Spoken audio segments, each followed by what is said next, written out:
Hello and welcome to another exciting episode of the Super Breakdown. Today we're looking at the GAT-X252 Forbidden Gundam, piloted by Shani Andrus. The Forbidden's really cool and unique. Its melee is pretty poor. It's not really the easiest suit to get in on with melee. It does pretty decent damage, but it doesn't really have any full carrying combos like you would want it to that really combo into a bunch of damage. The side combo is really about it. The forward melee is not too bad, with a pretty quick little hit there, and then you already saw the basic melee, but that's about the extent of your regular melee attack. It does have this really cool back melee that allows you to block and nullify completely beam attacks that come at you for while you're doing it. It's extremely hard to actually hit the enemy with it, because that's a pretty good reach, but it does really solid damage if you can connect with it. Because it does not have a very good reach, I should say. But it blocks beams as they come in, which is very nice. You may say, but Trey, we never look at melee first. Well, I wanted to save the best for last.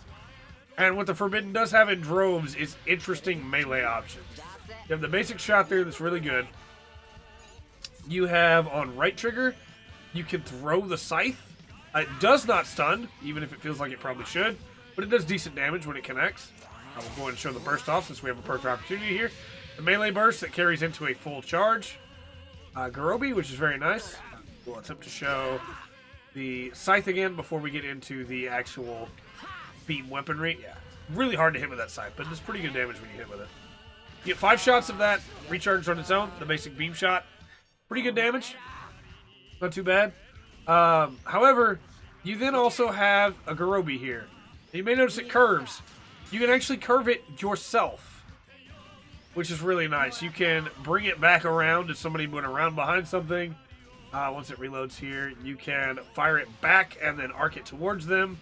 It gets really interesting, the things that you can do with it. And when you pair that with the rather unique melee that it has right here, you can really zone somebody out. All of this is not even to mention how good this Gerobi is. It's completely controllable. And it does quite a bit of damage when you connect with it. Easily goes into down status. Gives you a really nice ability to, as we said, just zone out your opponent with that Gerobi. When you add everything together, the Forbidden is one of the coolest suits at keep away in the game. At pushing your opponents away from you and then bringing them back in by zoning them out, basically. Which, honestly, for 1v1s, makes the Forbidden a little tough. But we'll get into some options with the Forbidden for 2v2s or 3v3s in the second round here. But of course, we have to ask, should you use the Forbidden? Well, if you like mid-range or long-range suits, I think absolutely. If you like suits that have really interesting gimmicks to them, I think absolutely. But if you're more of a melee type person, Forbidden's probably not really what you want to be shooting for. Before we get into good combo suits for the Forbidden, there are 2 things that we have not really mentioned. The Striker fires the Gerobi as well, and it will arc on its own, but you cannot arc it in any way. It will arc on its own based on the Striker's range, what he's aiming for, which can make it pretty interesting. The other is the thing we don't normally talk about at all, which is block. If you push back and then forward quickly, you will block. Normally, the block is decent. It doesn't do anything really crazy good, so we don't really bring it up. But on the Forbidden, the block allows you to block incoming beams completely. You nullify them, as you can see there, which makes it super worth it to use when fighting enemies that use beams.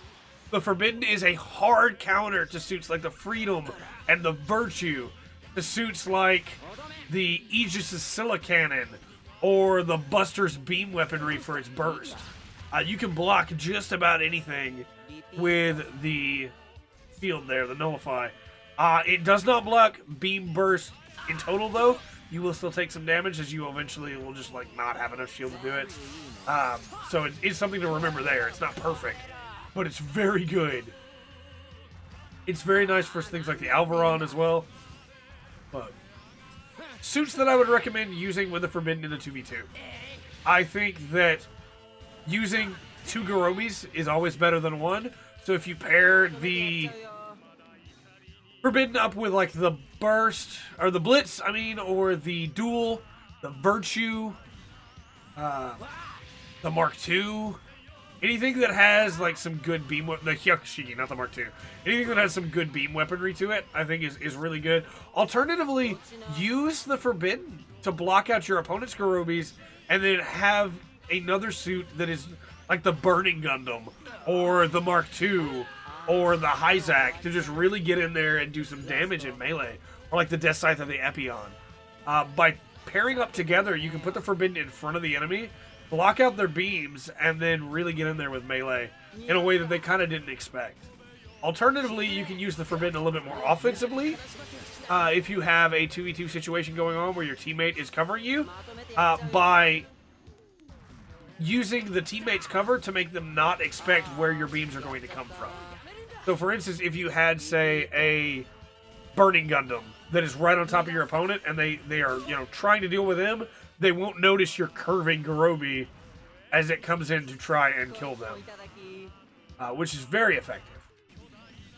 So yeah, I think the Forbidden is definitely worth using. I think it's a really fun suit. Not perfect by any stretch of the imagination, and may struggle in 1v1s, but it is almost perfect for 2v2s.